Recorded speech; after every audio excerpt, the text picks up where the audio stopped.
Do Pokemon have bones? Well, maybe a better question to ask is, which Pokemon have bones? See, whilst it's mostly clear which Pokemons have skeletons and which don't, there are some questionable ones. I've identified 6 Pokemon within the Kanto regional dex that I think it is actually difficult to categorize them into one of 2 groups, in which I have named boners and non-boners. I'm still workshopping. So sit back, enjoy that bowl of plain pasta, because we know there's nothing more an autistic loves than Pokemon and watching YouTube whilst eating. Jigglypuff. Now look, you have a preconceived notion on which of the 2 groups Jigglypuff fits into. Whichever you decide, I assure you that there are those of the opposite group, and just like those who stand to wipe versus those who sit, you refuse to acknowledge the other half. Jigglypuff is the balloon Pokemon, a title shared by another Pokemon, Drifloon. Problem solved. Drifloon is a balloon, balloons don't have bones, Jigglypuff is a non-boner. Wrong. Jigglypuff shares another piece of inspiration, the moon rabbit. Interestingly, this inspiration is also shared by Clefairy. I would therefore surmise that Jigglypuff sits in the middle, like a nice Venn diagram. Now the answer becomes obvious, right? Clefairy has bones, Drifloon doesn't, so Jigglypuff must have some bones? I know that answer isn't good enough, so I took it a step further. I asked myself what real-life creature would most resemble Jigglypuff. After reading its dex entry from Violet, I settled on the humble pufferfish.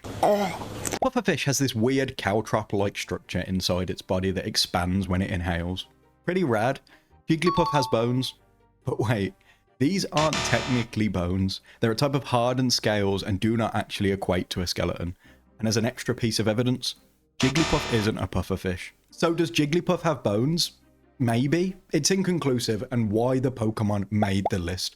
But also why I'm adding a 3rd group to our boners and non-boners, titled boners with a question mark. Because sometimes you have absolutely no idea what's going on down there. What is that thing?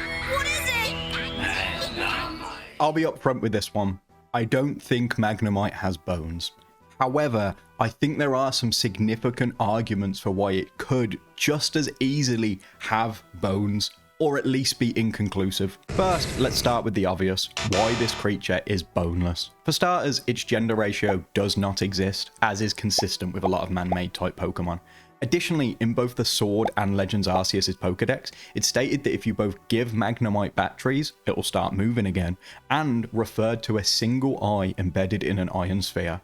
Let's now take a look at reasons Magnemite might not be boneless. For one, AZ spoke about Magnemite partaking in the Great Pokemon War, and there are depictions of the creature in the ruins of Elf. This means that the Pokemon is likely not man-made. Additionally, Magnemite is shown to be able to reproduce in the anime episode Get Along, Little Pokemon, essentially contradicting everything about our previous evidence.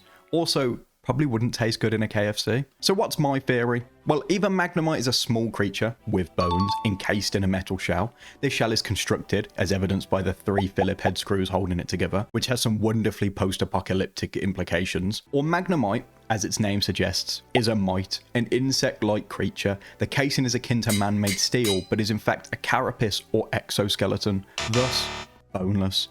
And since I think both of these theories have reasonable merit, I think Magnemite can sit comfortably next to Jigglypuff. Awfully ghastly.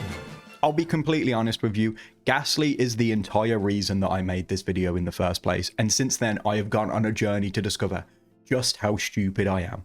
Gastly is where it all started. What started off as a simple rage bait, a mere jest at the suggestion that Gastly could have a bone structure in there, turned to something so much more. The obvious counters were throughout. He's a ball of gas. He's a ghost. He's not real. The pleading voices of Twitch chat, twitch.tv/yapskew, resonated throughout my mind until someone dropped a bombshell. Gastly has teeth.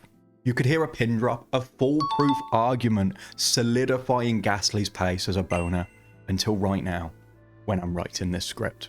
I'm sure there's some of you that are already screaming the answer at your screen, but for those of you that have no idea what I'm alluding to, teeth aren't bones. They're made up of a bone-like substance and are considered part of the greater bone structure, but as actual bones, no dice.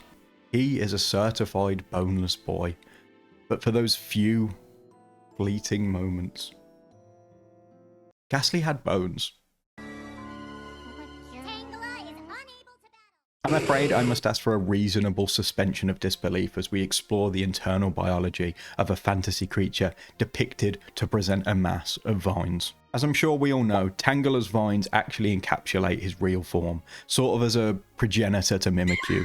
The Pokédex is a little inconclusive of whether Tangela's vines are part of its body or whether it amasses them itself and forms the armor it's wearing. Since it's a grass type, I'm going to personally subscribe to the former, just like how you should subscribe to this YouTube channel. It's okay. I'll wait. Now that we know Tangela has a body under there, I direct your attention to an interesting dex entry from Pokemon Platinum. It states, and I quote, "It is known to be ticklish." For you nerds, stating that the Pokemon Soul Silver entry actually clarifies that it means the vines are ticklish, as in they tickle, there is not enough whimsy in the world for you to take the idea from me that Tangela is ticklish. So shut up. Let's focus on the real science. You tend to be ticklish in places where you have less or no bones. Let's not pretend we care for the reasoning. Let's just surmise that if Tangela is ticklish, it doesn't have bones. To conclude, the existence or lack thereof of Tangela's bones I think directly stems from whether or not you wish to believe in a world of whimsy or not. And since I am a whimsical enjoyer, I am placing this dude in non-boner. Porygon is a Pokemon made up of purely ones and zeros. Why not 6 7s? But that's an easy answer, right? Ones and zeros don't have bones. How does Porygon have bones? Well, what if I told you ones and zeros do have bones? They probably don't, but even if you considered the notion for a second, you'll start to understand my points. The secret lies in Porygon's normal typing. Now, if we take the Pokemon Rotom, the electric ghost Pokemon, we can understand why this doesn't have bones. It's a being made of pure electricity, and that's represented in its typing. The normal typing is different. It's used to represent Pokemon that are mostly closely related to real-world animals, in a way. This was especially more prevalent in the earlier generations too. Porygon, therefore, is some form of real structure. We know it can be hit by moves, we know it can interact with the world around it, sorry epileptics, and we know that it resembles a duck. And ducks have bones. I don't think that's a controversial statement to make. This means that Porygon must have a need for a bone structure, and the scientists likely coded that info into the ones and zeros. Or they didn't, which makes it inconclusive and Porygon a certified boner with a question mark. Its face still stays the same. You might have noticed up until this point, we went in Dex order. Or you probably didn't. I don't know your Radzar score. Regardless, I saved Ditto for last, since Ditto is even more of an outlier to the rest of our group. Ditto is a purple amorphous blob that has multiple rumours regarding its potential existence of a failed clone of the mythical Pokemon Mew. As Ditto appears before you, you can see it. It doesn't have bones, but it has the potential to bone. Ditto is paradoxical. It has the ability to transform into any Pokemon, sharing DNA with all of them. This means that it is completely rewriting itself to become that Pokemon for the duration of the transformation. If we're to believe that there is at least one Pokemon with bones out there, which we know to be true, then Ditto can replicate bone structure. So whilst Ditto doesn't have bones at all times, it has the potential to have bones at all times. This leads to a paradoxical state where Ditto both has bones and not bones at the same time. Schrodinger's boner, if we may. Therefore, Ditto enters its own category, boner, with a tilde, because its existence of bone is circumstantial. And that's the list. We learned a lot. We cried a little. We may have even laughed once or twice. If you liked the video, leave a like, maybe even a comment, perhaps even a heartfelt goodbye. Until next time.